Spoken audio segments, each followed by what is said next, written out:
Saya izin kepada Abah Yai, boleh nggak saya ngisinya siang? Ternyata diberikan izin oleh Abah Yai ngisi siang hari ini, dan Masya Allah ternyata siang pun udah rame sama anak-anak muda yang luar biasa.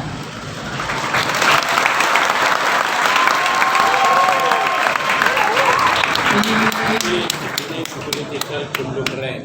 Jomblo keren ya, yang ada di sini semuanya jomblo keren, Insya Allah. Masya Allah luar biasa. Ini dapat ijazah nama langsung dari Abah Yai.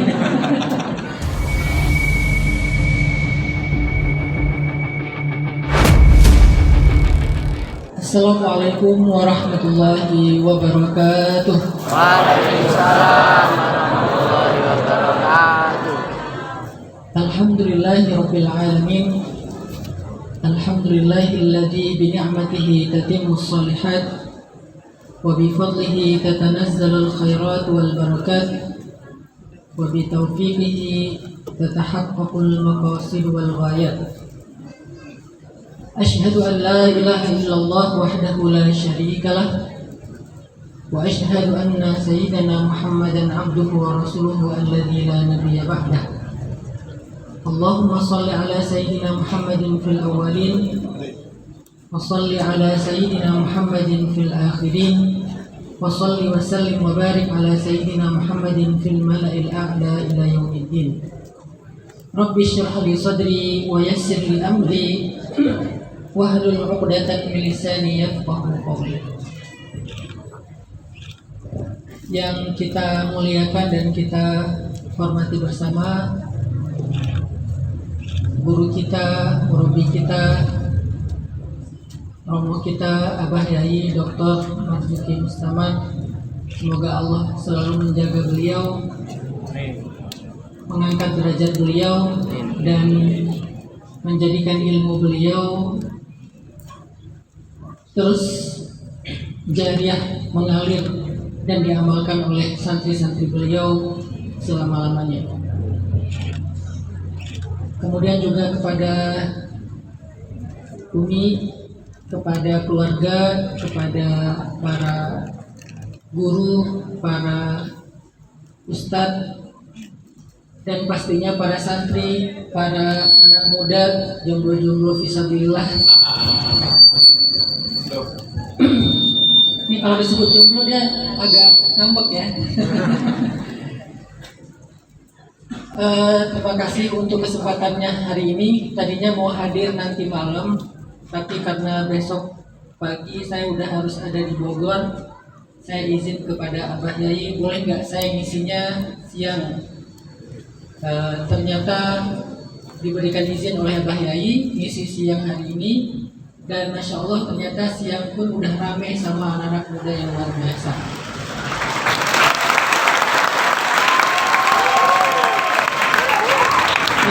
Ini political jomblo keren. Jomblo keren ya, yang ada di sini semuanya jomblo keren, Insya Allah. Masya Allah luar biasa. Ini dapat ijazah nama langsung dari Abah Yai. Teman-teman yang dirahmati Allah SWT, sebetulnya harusnya sih saya mendengar nasihat dari Abah Yai, tapi karena saya diberikan amanat untuk memberi semangat kepada kalian, saya pengen ngajak teman-teman semuanya untuk merenungkan kisah perjalanan seorang nabi yang jadi salah satu simbol nabinya anak muda. Nabinya anak muda itu dalam Al-Quran itu ada beberapa. Misalnya Nabi Yusuf, yang beliau itu pernah diuji dengan ujiannya para jomblo. Apa ujiannya para jomblo? Scrolling. Terus stalking pakai akun kedua.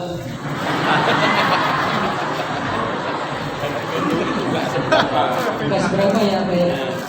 Itu kekasihnya itu orang namanya Marzuki. Ya, nah orang lagi namanya Fulana. Itu Fulana itu di akun apa-apa ditulisi Haji Marzuki Mustaman. Jadi kalau ada telepon Haji, Mas Haji, ada ya orang itu tadi. Oh, jadi namanya diubah ya. Misalnya namanya aqua galon ya. Atau tukang gas gitu ya, ternyata perempuan. Ada yang kayak gitu nggak? Nggak ada ya? Nggak ada. Namanya bukan itu ya, namanya ojek online ya. Kurir. Jadi diuji dengan ujiannya seorang yang masih single. Itulah Nabiullah Yusuf alaihissalam. Dan beliau sukses melewati ujian itu dengan burhan dari Allah. Ada lagi nanti nabi yang jadi nabinya anak muda, Nabi Yahya alaihissalam. Sama diuji oleh seorang cewek, anak pejabat, cantik, cegil sama Nabi Yahya. Cegil sama Nabi Yahya. Saking cegilnya, begitu ditolak cintanya, dia minta hadiah ulang tahunnya kepala Nabi Yahya. Saking cewek gila. Tapi Nabi Yahya selamat, mampu menjaga iffah, mampu menjaga kehormatan. Itu juga kisah Nabi yang jadi inspirasinya anak muda. Buat saya itu nabi-nabinya anak muda lah. Karena ujian mereka itu sama dengan ujian kita. Kalau Nabiullah Ibrahim, walaupun di masa mudanya juga sama, ujiannya ujian dakwah. Tapi kan lebih banyak dikisahkan ketika beliau di Palestina, ketika beliau di Mekah. Kalau Nabi Yahya, Nabi Yusuf itu emang kisahnya anak muda banget. Nah hari ini saya pengen juga ngajak kalian untuk merenungkan kisah nabinya anak muda yang lain yang paling panjang kisahnya di Al-Quran, yaitu Nabiullah Musa alaihissalam. Ini juga nabinya anak muda, terutama cowok-cowok yang senang olahraga. Karena Nabi Musa itu nabi yang paling gagah, nabi yang pernah difitnah sama Bani Israel sebagai nabi yang anak muda yang punya penyakit kulit. Karena beliau kalau pakai baju itu selalu tertutup rapat. Lalu dituduh, wah itu anak muda itu punya penyakit kulit. Makanya dia menutupi tubuhnya dengan pakaian yang longgar. Sampai kemudian Allah membersihkan namanya dari hoaxnya Bani Israel. Jadi dulu udah ada lambe Bani Israel, di mana gosipnya banyak tentang Nabi Musa. Kemudian Allah membersihkan namanya, akhirnya berubah trending topik. Dari tadinya trending topiknya kalau diketik itu muncul langsung Musa penyakit kulit. Akhirnya Allah ganti Musa laki-laki yang fisiknya sempurna. Itu kisah-kisah Musa yang secara simbolik banyak disebutkan dalam Al-Quran. Nah hari ini saya pengen ngajak teman-teman sekalian belajar dari kisah Musa. Kalau kita renungkan kisah Musa itu ada sekitar 4 episode di dalam Al-Quran. Episode ketika beliau baru lahir, episode ketika beliau jadi anak muda usia teenagers, episode ketika beliau udah dewasa, dan episode ketika beliau sudah sukses dalam dakwahnya membawa Bani Israel keluar dari Mesir. Nah, ada 4 episode kehidupan Nabi Musa yang direkam Al-Quran secara panjang lebar. Ada di surat Al-Qasas, ada di surat Asy-Syu'ara, ada di surat Toha, ada di surat Al-Kahfi, ada di surat Al-Baqarah pastinya, ada di banyak surat. Saya kira kisah Nabi Musa ini salah satu kisah yang sangat panjang yang ada di Al-Quran. Jadi layak banget untuk jadi inspirasi, referensi anak-anak muda kalau pengen sukses. Karena kalau kita pengen sukses teman-teman, peta kesuksesan kita itu adalah baca sejarah. Kenapa sejarah itu dianggap sebagai peta sukses? Karena sejarah itu udah ada endingnya. Beda dengan pikiran kita, rencana kita itu belum tentu ada ending yang bagus. Kalau sejarah itu udah ada endingnya. Orang yang mengambil sikap ini nanti endingnya akan ke sini. Sehingga kita tinggal menentukan mau mengambil sikap sejarah yang mana supaya kita bisa sampai ke ending yang sama. Nah, salah satu di antara sikap-sikap sejarah yang baik untuk kita tiru adalah sikap-sikap sejarah yang dicontohkan para nabi. Dan untuk konteks anak muda, saya selalu mention, highlight kisah-kisah seperti Nabi Musa alaihissalam. Kita bikin simpel aja. Misalnya yang disebutkan Allah dalam surat kisah-kisah Al-Qasas. Di dalam surat Al-Qasas, sekurang-kurangnya Allah menggambarkan tentang 3 periode kehidupan Nabi Musa, dari kecil, remaja, dewasa. Walaupun nanti dewasanya Allah bawa juga dikisahkan di surat Toha, di surat Syu'ara ketika mentok di laut. Nanti yang lebih dewasa lagi di surat Al-Baqarah pada itu dan kelola Bani Israel, itu udah tentang organisasi. Nah, di dalam pembukaan surat Al-Qasas, ternyata kisah pertama yang panjang dibahas itu langsung kisah Musa. Kalau teman-teman nanti cek sambil ngaji sambil tadabbur, itu ada di surat Al-Qasas dimulai dari ayat ke-7. Allah Subhanahu wa taala berfirman, "A'udzu billahi minasyaitonir rajim. Bismillahirrahmanirrahim. Wa auhayna ila ummi Musa an ardi'i fa idza khifti 'alayhi falqihi fil yammi wa la takhafi wa la tahzani inna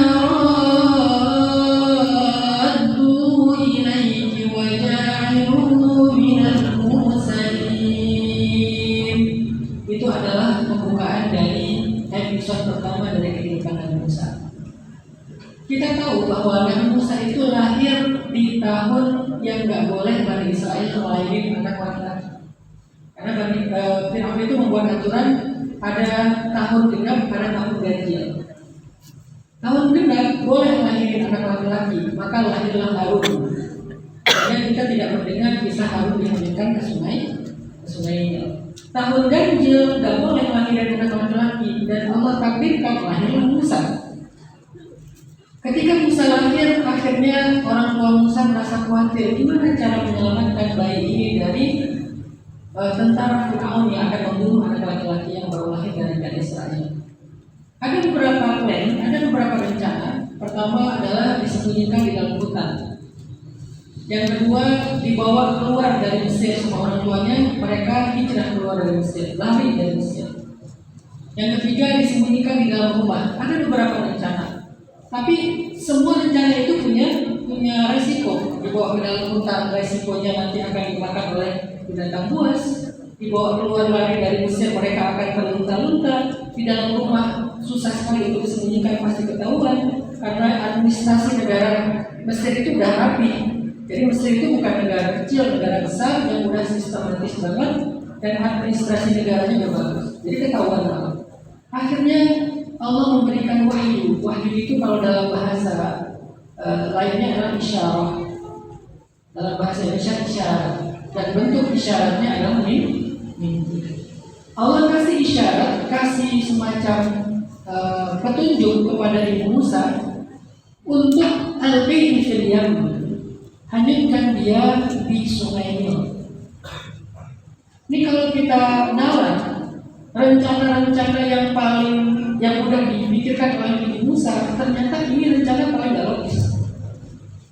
Kalau di nalar ini paling gak logis, gak make sense, gak worth it, gak masuk akal sama sekali rencananya. Dihanyutkan ke sungai Nil.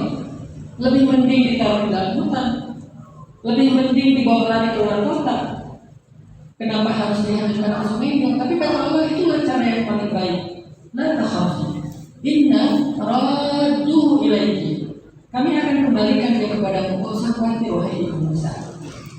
Karena keluarga Musa ini adalah keluarga orang-orang saleh dan ibunya juga perempuan yang sangat ahli hikmah, paham bahwa ini adalah ilham dari Allah. Akhirnya Ibu Musa di antara sekian banyak option dan rencana, beliau memilih rencana Allah. Walaupun nggak make sense, nggak logis, nggak worth it, sangat high risk, beresiko banget. Di sungai Nil itu ada hewan apa yang paling takuti? Ya udah nih lah, di sungai Sungai Nil. Kali dia panas itu kan luar biasa ya. Kalau kita nonton di Nagio itu kan udah ngeri banget. Dikasih, saya pernah nonton udah Nil, dikasih kelapa batok yang masih utuh, belum dikupas. Itu masuk ke dalam mulutnya udah Nil, dia tutup mulutnya, kelapa itu kempes. Keluar semua air kelapanya dan yang minyak masuk ke dalam perutnya. Sebegitu kuatnya rahang kuda Nil. Kebayangkan bayi dihanyutkan ke Sungai Nil dengan resiko ada kuda-Nilnya. Belum lagi anakondanya yang di film-film yang panjangnya sekian meter. Belum lagi nanti hanyutnya bisa aja keluar dari Mesir sampai ke Sudan, ke Afrika. Artinya ini sama sekali nggak masuk akal. Tapi ini perintah Allah. Maka dengan iman, Ibu Musa menyiapkan takut, maka hanyutlah Musa di sungai ini. Ini kalau kita baca itu ada satu halaman full ceritanya. Ternyata ketika dihanyutkan ke sungai Nil, kan ekspektasinya dia hanyut menjauh dari Firaun ya. Karena kan pengen dilindungi dari tentara Firaun. Harusnya kan dia hanyutnya menjauh dari Firaun. Ternyata Allah takdirkan hanyutnya justru mendekat sampai ke dalam rumahnya Firaun. Jadi secara logika dihanyutkan untuk dihindarkan dari musuhnya, tapi rencana Allah malah mendatangkan dia tepat di dalam kamar musuhnya. Mereka membuat bencana, Allah juga membuat bencana, dan rencana Allah adalah yang paling sempurna. Akhirnya singkat cerita masuk ke dalam selokan itu membawa beliau sampai ke kemandian Firaun, ditemukan oleh orang-orang istana, dibawa ke dalam kamarnya. Istri Firaun takdir Allah belum punya anak, akhirnya dia suka dengan anak tersebut. Qurratu aynin li walad, kata istrinya Firaun, ini menyejukkan hati, ini jadi mainan, ini jadi hiburan buat aku. Firaun, biarkan dia, jangan bunuh dia, kamu sering dinas keluar kota, aku sendiri gak punya siapa-siapa, biarin aku punya mainan, kata istri Firaun. Akhirnya kata Firaun, ya udah kamu main aja sampai kamu puas, kalau kamu udah bosan nanti aku akan bunuh anak ini. Karena Firaun tahu, Firaun itu kan gak bodoh ya, dia cuma zalim, bukan bodoh. Dan belum tentu juga orang zalim itu bodoh secara logika, bodohnya secara iman. Kan Abu Jahal bukan orang bodoh juga. Julukannya bahkan bapak yang banyak ilmu, Abu Al-Hakam. Firaun juga bukan orang yang bodoh, tahu ini anaknya Bani Israel yang dihanyutkan supaya nggak dibunuh sama tentara Firaun. Singkat cerita, akhirnya Musa masuk ke dalam istana Firaun, mulai haus, lalu menangis karena kehausan. Firaun bikin semacam audisi. Siapa yang bisa menyusui bayi istana, saya bayar. Siapa yang bisa memberi susu bagi bayi istana, maka dia akan diberikan hadiah yang besar, dikasih gelar ningrat, tinggal di dalam istana. Akhirnya banyak ibu-ibu se-Mesir raya tuh, kota Media Mesir, kabupaten Mesir, semuanya pada daftar tuh, pengen mendapatkan hadiah yang besar. Tapi Allah hindarkan Musa menyusui kepada siapapun selain ibunya. Ketika berita ini sampai ke rumah ibunya Musa juga hadir untuk mendaftar, dan Allah takdirkan ketemulah Musa dengan ibunya. Begitu didekat, Musa langsung menyusui, dan Allah jadikan mereka kembali berkumpul utuh. Inna radduhu ilaihi wa ja'alnahu minal mursalin. Dan kami pasti akan mengembalikan dia kepada engkau, wahai ibu Musa. Dan itu janji Allah. Ini ringkasnya cerita tersebut. Ceritanya pasti dramatis banget, lebih dramatis daripada drakor lah pokoknya. Lebih dramatis daripada gol yang diulang kemarin gitu ya. Masya Allah, itu deg-degan banget nonton. Ternyata ini lebih deg-degan lagi gitu. Sampai harus masuk ke istana Firaun, padahal dia dihindarkan dari Firaun. Maka dari episode pertama kisah Nabi Musa ini, apa kira-kira hikmah yang kita bisa ambil? Ibroh. Menurut saya salah satu ibrohnya adalah Nabi Musa ini hidupnya sejak awal sudah direncanakan Allah. Sejak awal beliau bisa sukses, selamat, beruntung itu karena ibunya menyerahkan bayinya untuk ikut rencana Allah. Maka pelajarannya, mau nggak kita kalau pengen hidup kita itu sukses, kalau pengen hidup kita itu beruntung, gimana biarkan Allah yang merencanakan hidup kita. Siapa orang yang hidupnya direncanakan Allah? Dan itu ajaib banget loh kalau hidup kita direncanakan Allah. Saya ketemu dengan Abah Yai itu bukan strategi saya. Kalau ada orang yang komen bilang ini strategi karena mau mendekati pemilu, itu kan gitu ya. Dituduh saya mau jadi caleg waktu itu. Karena mau jadi caleg akhirnya masuk NU biar sukses nyalek katanya. Padahal saya nggak ada rencana nyalek sama sekali, saya bukan orang politik. Dituduh lagi supaya apa misalnya segala macam lah. Padahal saya tidak punya rencana, saya datang ke sini karena istri saya adalah muridnya Abah, udah lama nggak ketemu, pengen lebaranan, tentang lebaran, hanya pengen lebaran. Akhirnya makan satu piring sama Abah, saya jatuh hati sama Abah, saya pengen belajar hikmah dari Abah, sampai akhirnya Allah takdirkan menjadi bagian dari muridnya Abah. Itu bukan rencana saya cuma minta ke Allah ketika saya umroh Ramadan tahun lalu, Rabbi habli hukman wa alhiqni bis-shalihin. Ya Allah, beri saya hikmah, pertemukan saya dengan orang-orang saleh. Ini kan berarti saya minta Allah rencanakan hidup saya, kasih saya hikmah, hal yang saya belum ngerti, dan coba bawa saya ke orang-orang saleh supaya saya bisa belajar kepada mereka. Akhirnya Allah takdirkan dibukalah pintu lewat Abah Yai masuk ke Mustamar. Akhirnya ketemu lebih banyak lagi orang saleh. Itu artinya memang hidup kita tuh direncanakan oleh Allah, bukan kita yang merencanakan. Itu luar biasa. Mau nggak kalian jodoh kalian itu pertemuannya tuh Allah yang rencanain. Kalau kalian rencanain itu kan screenshot, save, comment, first comment, WA dasar, ya itu kan rencana-rencana kalian kan. Nggak terlalu keren sih rencana kita. Kadang-kadang malah konyol. Kalau kalian pengen jodohnya direncanakan Allah, kalau kalian pengen rezekinya direncanakan Allah, kalau kalian pengen karirnya direncanakan Allah, sukses, bahagia, semua direncanakan Allah, ada rahasia yang kita bisa belajar dari kisah Nabi Musa episode pertama ini. Kenapa Nabi Musa itu hidupnya direncanakan Allah? Alasannya satu, karena Nabi Musa punya satu misi yang sangat penting, yaitu misi untuk menyebarkan agama Allah. Maka sejak bayi hidupnya sudah direncanakan oleh Allah. Dia tidak dilahirkan hanya sebagai manusia yang tumbuh kemudian punya keluarga bahagia meninggal, bukan.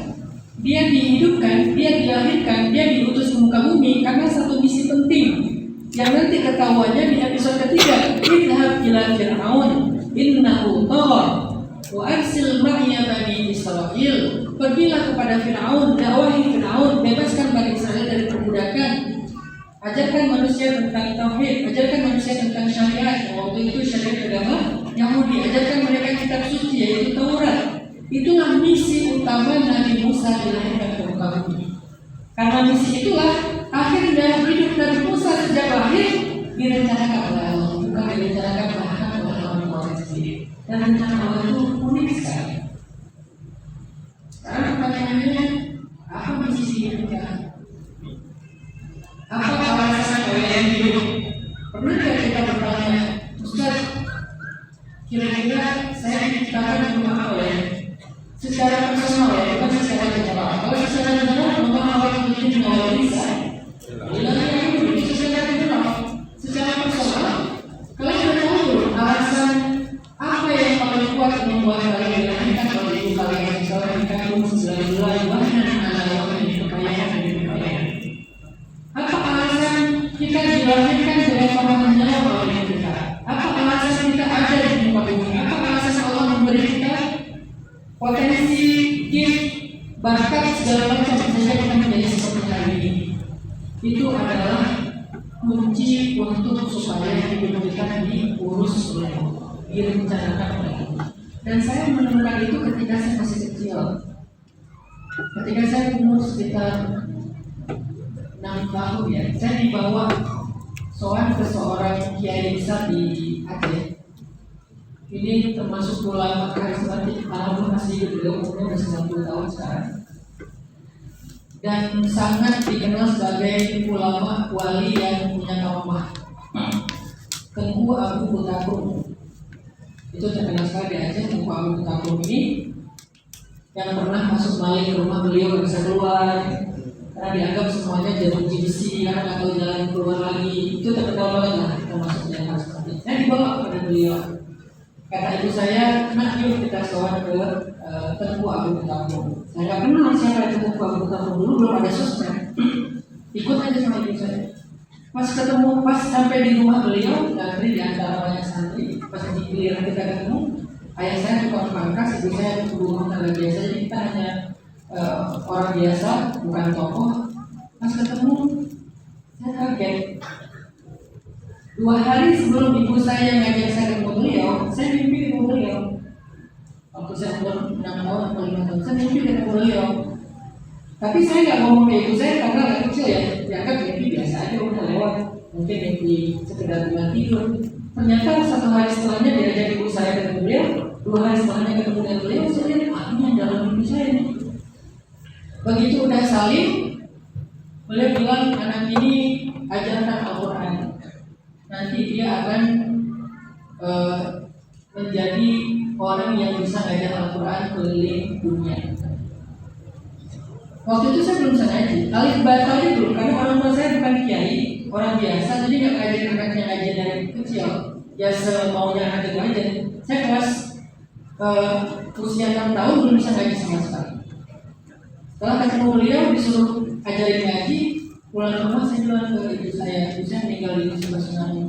Mak, itu aku takut itu saya mimpi beliau 2 hari yang lalu. Oh kenapa nggak ngomong? Malu saya. Akhirnya udah selesai. 1 hari saya lagi azan maghrib di rumah saya, nggak azan di masjid, azan di rumah. Karena saya pengen banget azan, tapi di masjid belum dapat kesempatan soalnya bukan pengurus masjid. Usia saya lupa 7 tahun apa berapa. Saya azan di rumah saya, pas lagi azan maghrib di rumah lewatlah seorang guru ngaji. Guru ngaji itu dengar suara saya kok enak ya. Padahal waktu itu saya azannya nggak ada niat pamer. Beliau masuk, Bu, itu yang ada siapa? Anak saya Ustaz. Boleh nggak dibawa ke madrasah? Madrasah itu kalau di sini musola. Boleh nggak dibawa ke madrasah? Biasa aja dia ngaji. Akhirnya seminggu setelah itu saya dibawa ke madrasah.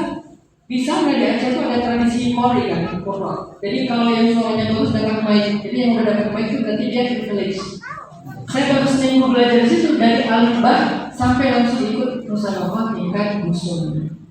Dari alif ba seminggu ikut musyawarah tingkat dusun, akhirnya ke kecamatan, kabupaten, provinsi, nasional, internasional, hanya dalam 1 tahun.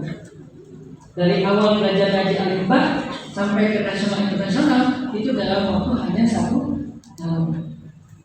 Disitulah saya percaya dengan berarti memang gift yang Allah berikan kepada saya itu suara.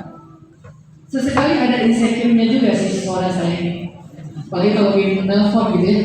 Kalau lagi nelfon tuh saya pernah nelfon bulan Ramadan yang angkatnya cowok.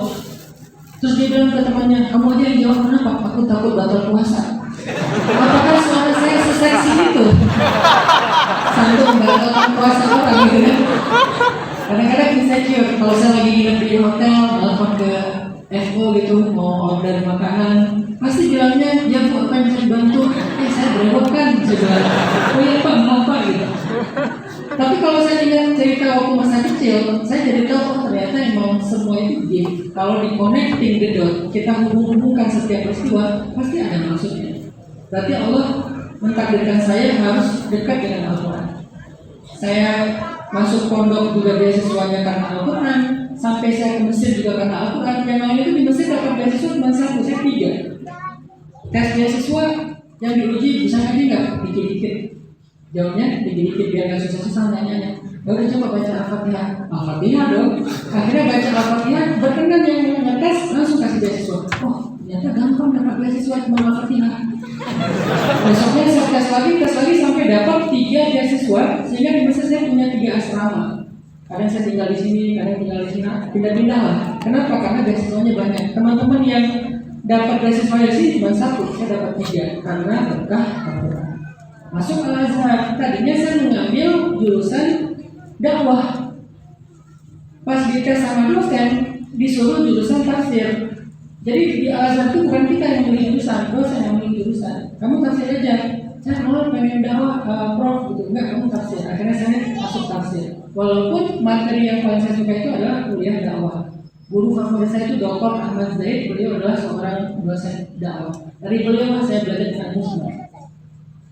Pulang ke Indonesia juga gitu. Kenapa saya masuk ke dunia anak muda? Ternyata yang mereka nyaman salah satunya dari UH itu bukan cuma wajib booster pas ngajinya. Sehingga kalau lagi imamin, sholat berjamaah, sholat tarawih, baru tahun kemarin mereka agak kapok tarawih sama saya. Kenapa? Mulai tahun kemarin saya tarawihnya 23.